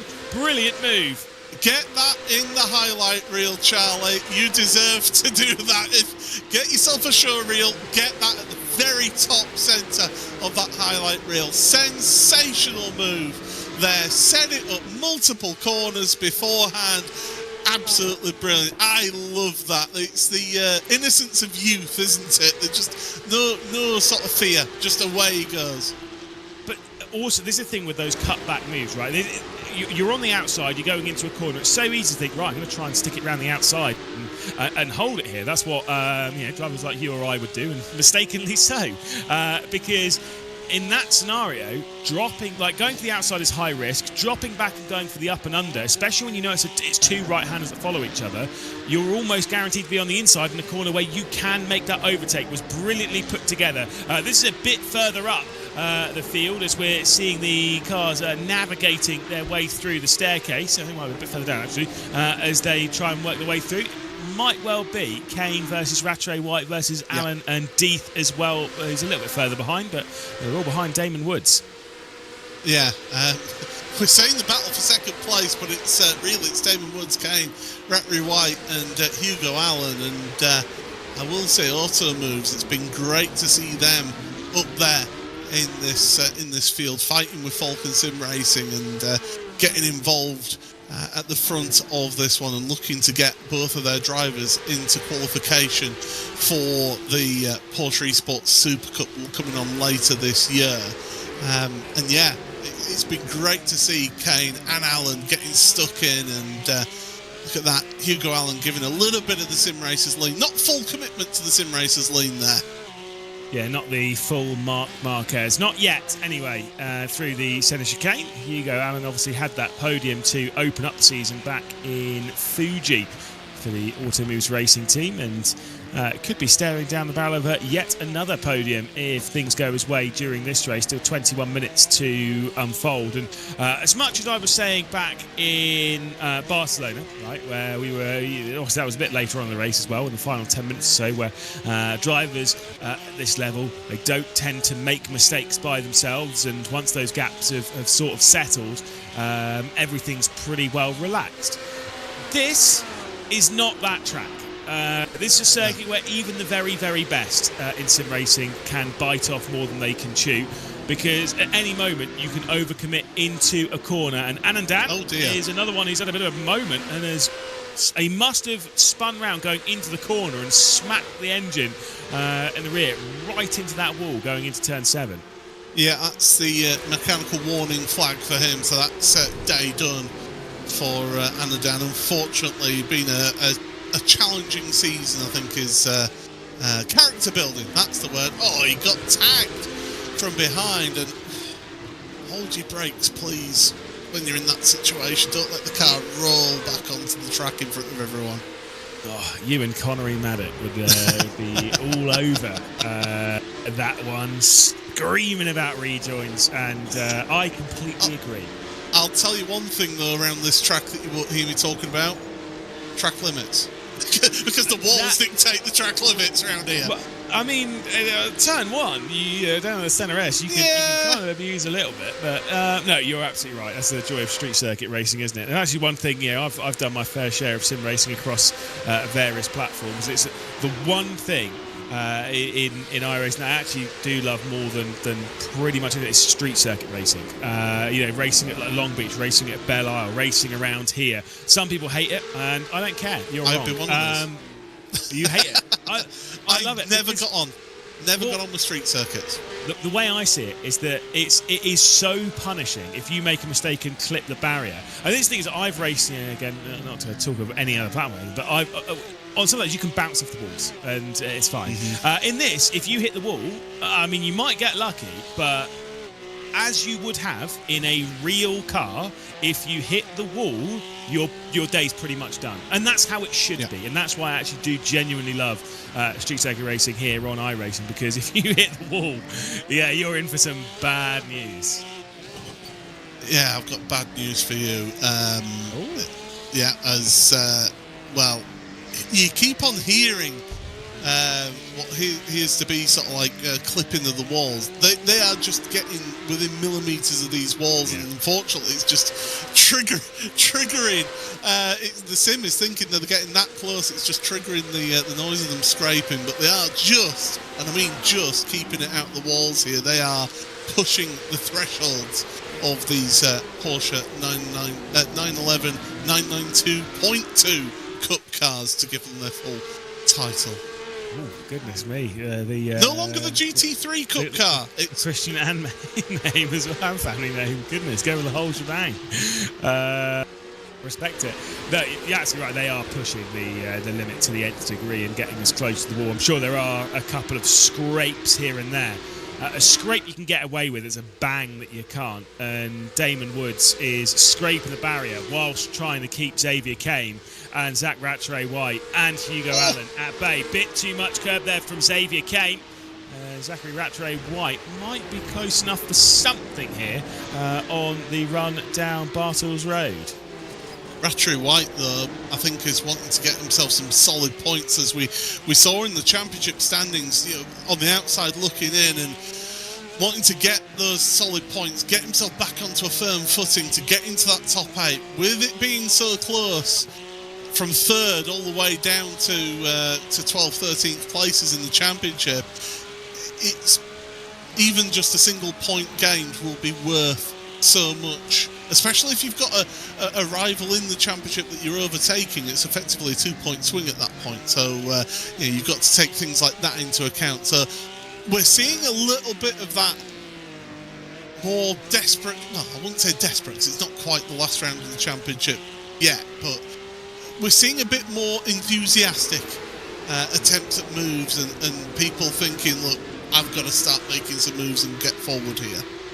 Well, Rattray-White, I think it's a good example of that, because pace-wise, obviously competed in the Formula 4 Global Esports Championship earlier on. Was that the front of Cody Deeth's car?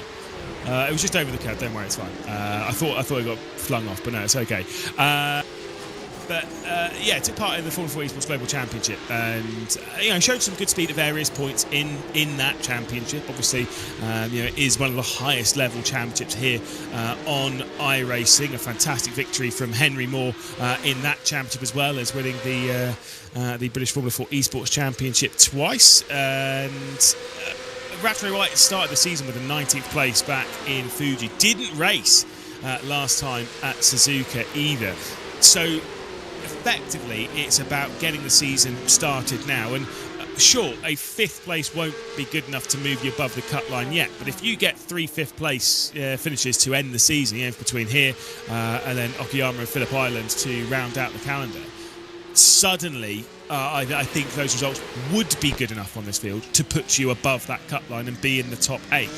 But I think he's foregone any opportunity to make a mistake now. It has to be good results, and to the point where even 6th place would be acceptable, if a little bit disappointing. Yeah, I think it definitely would be disappointed. That would be the right word for it if he did end up finishing in 6th place. But certainly, Retro White pushing his car, and he just can't quite get the look to the inside of Xavier Kane. So not quite able to make the move. But if you can keep the pressure on the driver in front, then you can hopefully sort of force that mistake out of them. And as we say, all it takes is just showing a nose into a braking zone, distracts them. They miss the braking point and mess up the corner. That gives you an opportunity to make those moves. It's all about moving the car about, getting in their eye line, try and force that mistake out of the car in front. Down into turn 11, you can see how that aggressive braking zone from 6th gear all the way down into 1st. Very rare do we actually see racing cars go from top gear all the way down to bottom gear in one braking zone, but that was done perfectly there from Rattray White. We got that onboard look. Actually makes me feel sick how easy they make turn 9 look and back out onto the Bradham straight, because it looks effortless on board there with Rattray White. But as you and I both know from our years' experience in sim racing, it is anything but getting that corner right, because they look so balanced and poised there, but the car's always sliding out on the rear. It's always understeering. It's always doing something which you really cannot afford to do in a corner with zero room for error. And it's also a blind corner, isn't it? You can't see the exit of it, so you're turning it in, hoping that the car sticks where it did last lap and doesn't end up sliding that little bit wide into the outside barrier. Fortunately, they did reprofile that outside barrier a little bit just to make it a bit more of a glancing blow, because I think when they originally did actually shorten the track, that outside barrier had a tendency to kick people back onto the track if they hit it, and cause all manner of problems.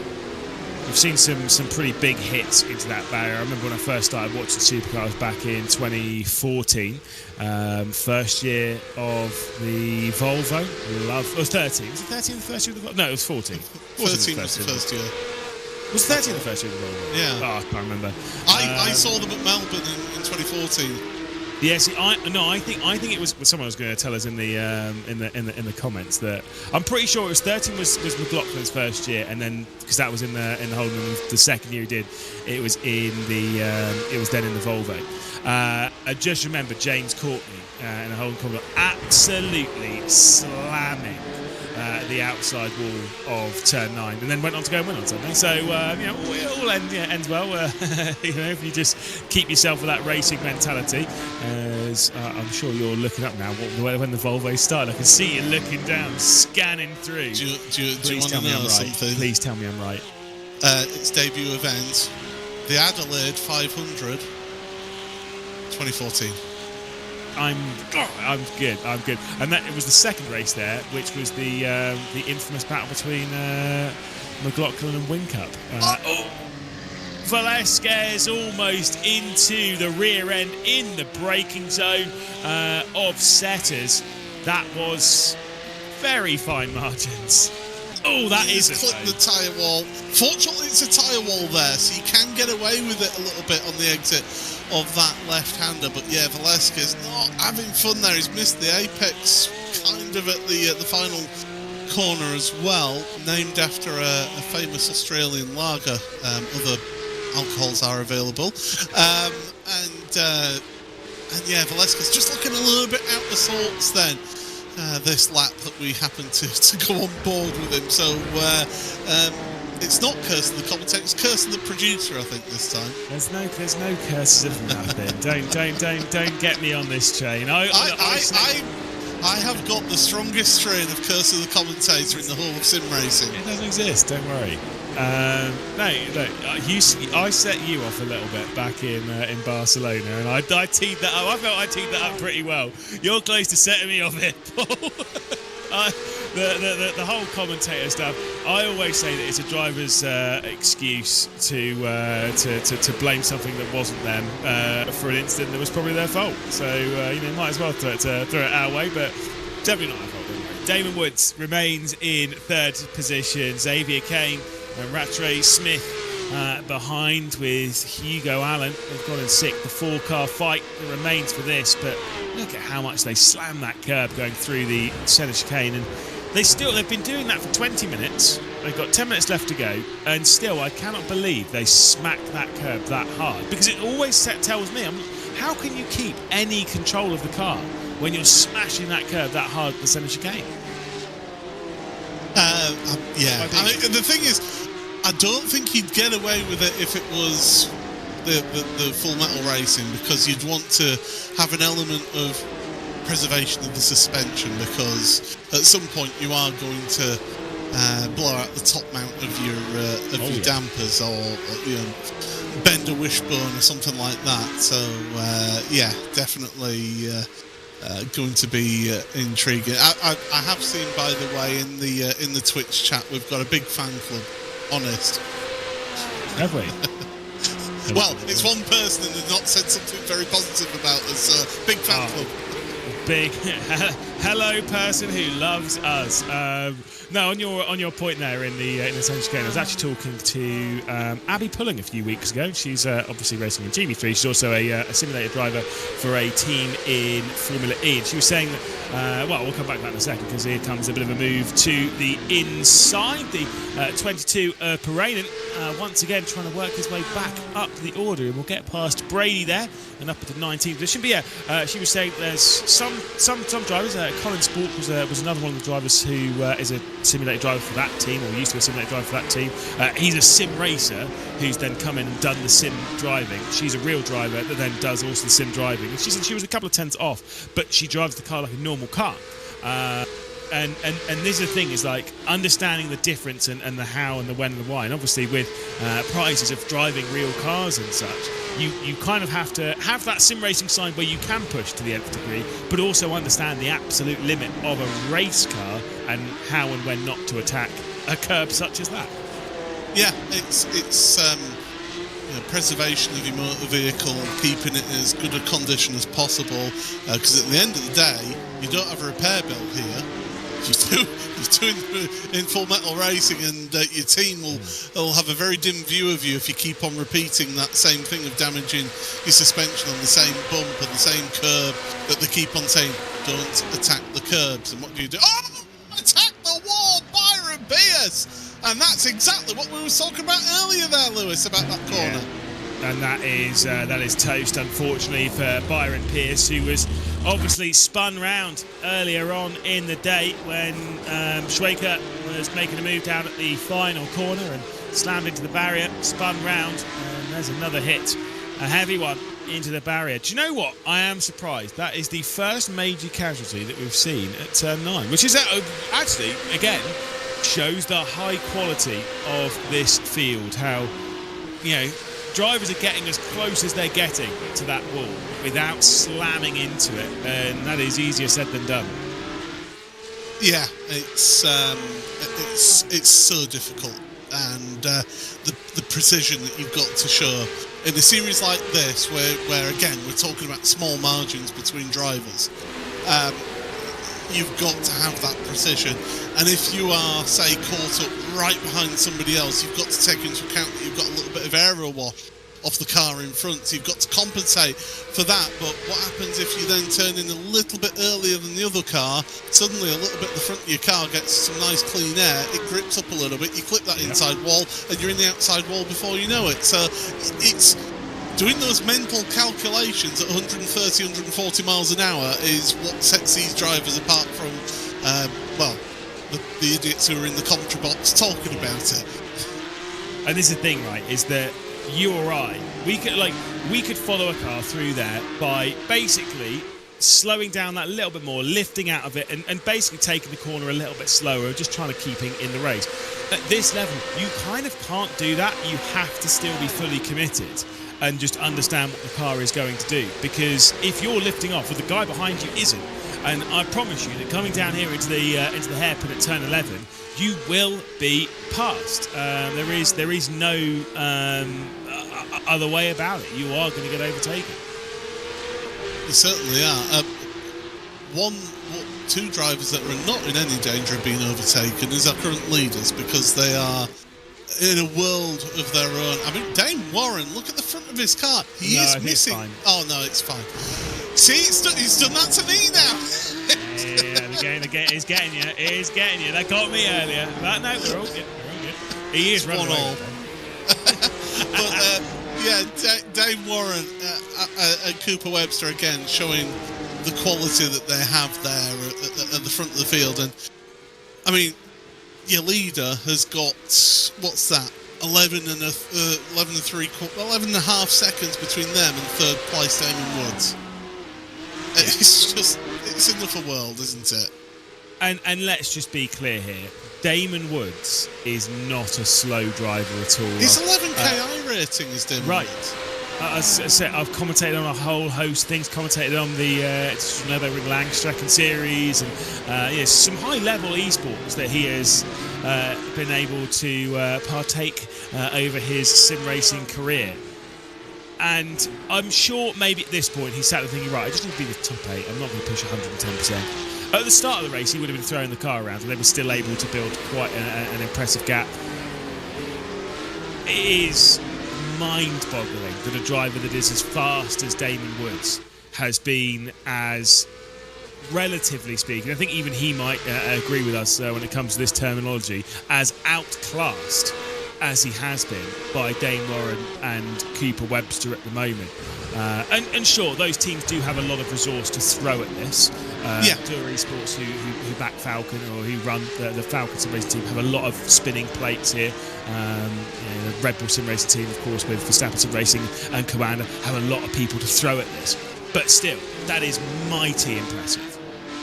It's incredible, just absolutely sensational what is going on here with the level that they're all working at. Like I say, Damon Woods, 11k rating. You've got Cody Deeth, who's a 10.7k rating. It's down in 7th place, is Cody. So, it's showing that when people are given an opportunity, iRating isn't the sole arbiter of how good a driver is. Just because somebody isn't a 10k rating, and I'm saying this as somebody who's 2.5k rating, so just because somebody isn't a 10k rating or above doesn't make them a bad driver. I think I'm about 3k, but I don't race anymore, so I wonder if our fan is a highly I-rated driver. Well, one day I'm sure we'll find out. Through the Senna S they go. The number 11 here of Xavier Kane. Rattray Wright is right there and has closed up again to Xavier Kane in the fight for 4th position. And it does seem as though between this group, Rattray White might be the faster of the quartet heading into the final stages with just 2 minutes left to go. Do you want some good news? I'd love some good news. It's not about a cheap hatchback either. Yahi Han has actually got his car repaired and is back out on track. Has completed 2 laps now of the race. Had to go back onto pit road because he got black flag coming out of pit road after getting repairs. Well, look, respectfully, there is a back time. Out there. Exactly. Continuing on, and if there is a time where you can speed in pit lane or exit pit lane incorrectly and then get a penalty when you're miles off everyone else because of dramas, that's probably the time. You don't want to do it when you're battling for the race lead and coming out of pit lane and then getting a mistake. So if there is a time you're ever going to do it, now's probably pretty perfect. Back to the fight for 8th position. Hudson Hughes, Charlie Jameson, Yu Cheng Wu also involved in the fight. 3 cars in the fight for 8th. Can Jameson pull off another overtake? Time's running out though. There's 2 laps to go here. So we've seen it happen before from Charlie. I don't know if my eyes are deceiving me slightly, but I think Charlie Jameson's rear wing is ever so slightly damaged. It won't affect him too much through these lower speed corners though. You can see it left-hand side of your screen, just bent up a touch there for Charlie Jameson. Just clearly scuffed a wall at some point, but nothing too major. Like you say, It's going to affect the aero a little bit, but nothing too major. Dane Warren here, race leader, pole position and race victory in the opening 2 races of the season. The white flag will be deployed. He'll enter the final lap and the final run of the Adelaide Street Circuit, and I'm sure he will very much enjoy this final lap. I mean, I hopefully when we get to speak to him, he actually likes this track, because so far he's not enjoyed the first 2 tracks of the season, really. He's been very sort of nonplussed when we've spoken to Dane, and, well, again, it's just having that one-up on Cooper Webster. Remember, Cooper Webster, your current reigning, defending Porsche Esports Supercup champion, and Dane Warren is got a clear margin between them. Dane Warren's he's always had the pace. He's been not very plussed about the opening couple of races, the opening couple of tracks. A few drivers are in the pit lane here. Wiley Blair also in the pit lane. I mean, is Dane Warren very rarely? Is he ever super animated and excited? I've seen him animated a couple of times actually, to be fair. But he is running away with things at the moment. He's got a couple of corners to deal with as he heads into that final sector. Pole position and race victory to open the season at Fuji. Pole position, race victory at Suzuka. And as we head to the land down under, it is pole position and race victory here at the Adelaide Street Circuit. Dane Warren wins again ahead of Cooper Webster. The top 2 in the championship, the top 2 in the race.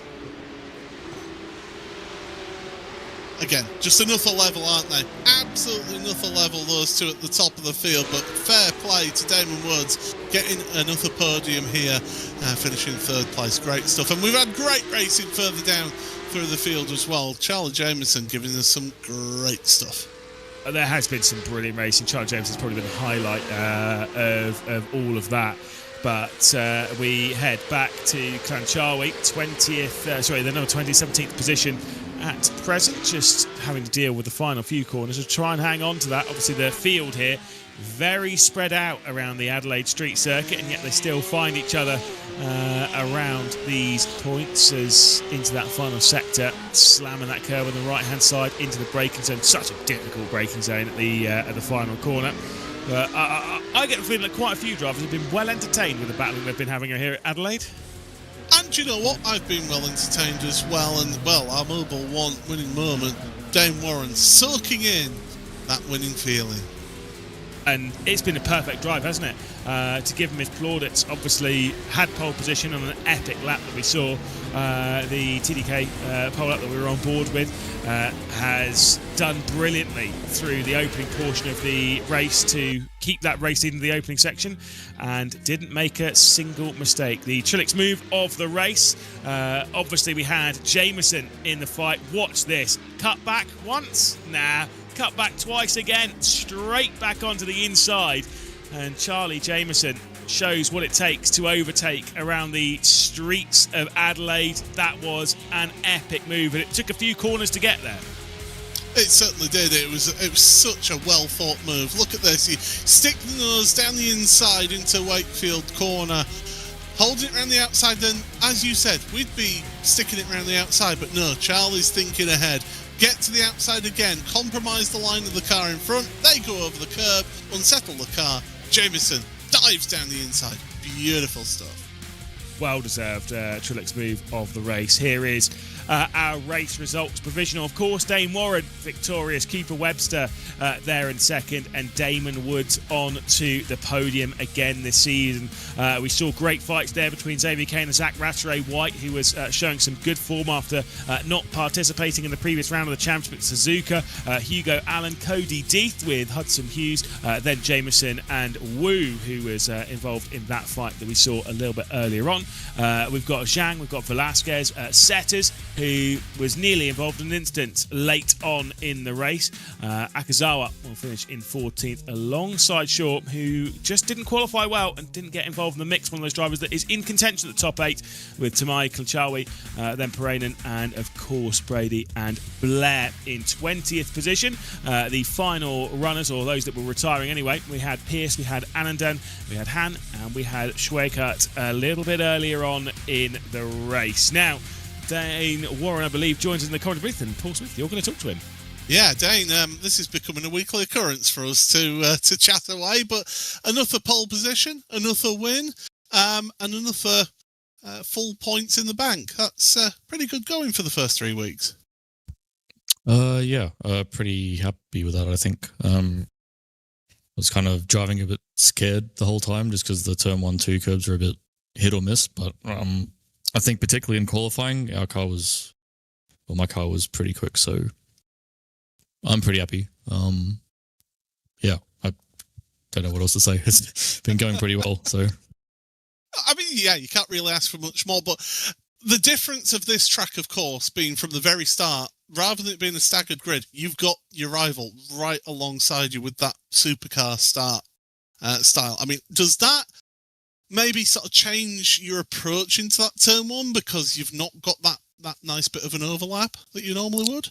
Yeah, it definitely does. It also, I mean, even with triples, it's like you see them there on the start, and then you kind of get the jump in it. You don't really know where they are till, they're either ahead of you or behind you. So it was definitely nerve-wracking for the first couple of meters. I thought I was going to go side by side with Cooper in turn 1, but yeah, also the start seemed to be pretty good for me. So yeah, it was nice and easy into 1. And then just to finish off, Okayama and then Phillip Island. Is it now just a case of just bring it home, get the points, or are you thinking let's get a perfect season? That's the big question at the moment because, yeah, it's just a qualifying series at the end of the day. And I think I don't know what the point situation is, but I guess I'm pretty close. So I don't know. It's a team topic we'll talk about. But to be honest, I'd really like to do Phillip Island, so don't count me out of that one just yet. Okay, well, we'd love to see you at all the races, but all the best, Dane Warren there, your race winner. Thanks, guys. And from Dane Warren to our driver who performed move of the race here, and it's great to talk to you again, Charlie Jameson from 07 Racing. And Charlie, we saw the overtake that you made on Wu Yu Cheng. I mean, talk us through that because it was multiple cutbacks that you did there. Yeah, I was trying to get around him. Obviously, he was defending, and I didn't really want to make any contact with him, trying to get around, but I figured it out. I mean, it's it's what you got to do. You got to figure it out. But 9th place then. How are you feeling after this first half of the season? Are you feeling that there's more to give going into Okayama and Phillip Island? Yeah, definitely. I'm not very happy with how the season's gone, really. Especially with this round, I wasn't very proud of myself. But you've got yourself some good solid points, and think of that going forward. It's very close, so that is all the best for next time out. Charlie Jameson, thank you very much for joining us. Yeah, thanks. There we go. That's Charlie Jameson, our move of the race. And next, we're going to speak to Metasit Klanshawi. And wow, you were moving forward through the field in this race. I mean, the biggest mover, 7 places gained. How do you feel about that race today? I feel that I got comfortable and I don't know how I feel. It's so excited. The race. But this track, very, very tricky, very hard, isn't it? This track. It's so hard to die, but I survived the race. Well, just finally then, 2 more weeks. Are you feeling good for those final 2 weeks of the championship? Okay, I แบบเขาเรียกว่าอะไรนะพอจะ I okay with championship my point championship. Well, it's been lovely to speak to you. Thank you so much for joining us. Well done on gaining 7 places. Thank you. And I don't know if we will speak to anyone else, but Lewis, it was good to hear from drivers that we don't normally hear from in the series, and to give some eyes on these drivers who are making moves further down the field. Give some respect to Clanchari joining us there as well, being brave enough to have a conversation with you, Paul. Not many men would be. In the points, though, we did catch up with Dane Warren, of course. Another pole position, another victory. Absolutely incredible. Ahead of reigning champion Cooper Webster in second place. Obviously, in the points, second place in the race as well. Damon Woods, third in the race, third in the points. So it all lines up for them. We've got Hugo Allen and Xavier Kane, who of course have impressed at various points this season. Certainly did impress there for the Auto Moves Racing team. Cody Deeth, Hudson Hughes and Charlie Jameson. At the moment, the top 8. Gap not too far behind, though, was Yu Chang Wu. Just missing out at the moment, Josh Zhang as well. Eric Xiao, who did not have a particularly good race here this afternoon. I'm sure he'll be very disappointed, moving from within contention in 9th position down to 12th. Zach Rattray White as well, starting to reignite that as well, having been missing from the previous round. There will be drivers that will be challenging, we are sure. Moving into the next few weeks, we leave the land down under and return ourselves to the land of the rising sun at Okayama, where, look, who doesn't love a little bit of Okayama in the season? It's a fantastic track, isn't it? It's one of the tracks that drivers know the most on iRacing, because it's where you start your rookie career, isn't it? If you go into back in my day, it was the MX-5s, rookie MX-5s around here on the short course and that. So it's a venue that people are very familiar with, and it's one that can be tricky to overtake at, but I've always gone well here. I've always enjoyed this track. For some reason, it's one of those tracks that you can get into a bit of a flow with, and if you can hook it up nicely, you can do well around here. Absolutely. Of course, that's where we'll be racing in 2 weeks' time when we return for the Asia Pacific and, of course, the European round when we go racing in that. Of course, that'll be racing at the Hockenheim Ring in a couple of weeks' time. Still plenty of other racing to talk about here for the Porsche Esports Supercup qualifiers. Got the Americas coming up as well in just a week's time. Reminding us, though, of highlights from the race. Some brilliant racing so far this evening from Barcelona and from here in Adelaide. It was a great start from Dane Warren ahead of Cooper Webster in that opening complex, and it was the perfect start for him. Plenty of drama from those behind as some were overcommitted into the opening complex. Unfortunately, would pay the price before even the race had really begun. Into the barrier, 3 or 4 cars as they would all battle their way through. Pierce was sent round. Crazy stuff here at Adelaide. Crazy stuff all round. We'll see you the next round we go racing in a couple of weeks. From myself, Lewis McGlade, from Paul, and from everyone here at iRacing. We'll see you again next time we go racing. Bye-bye.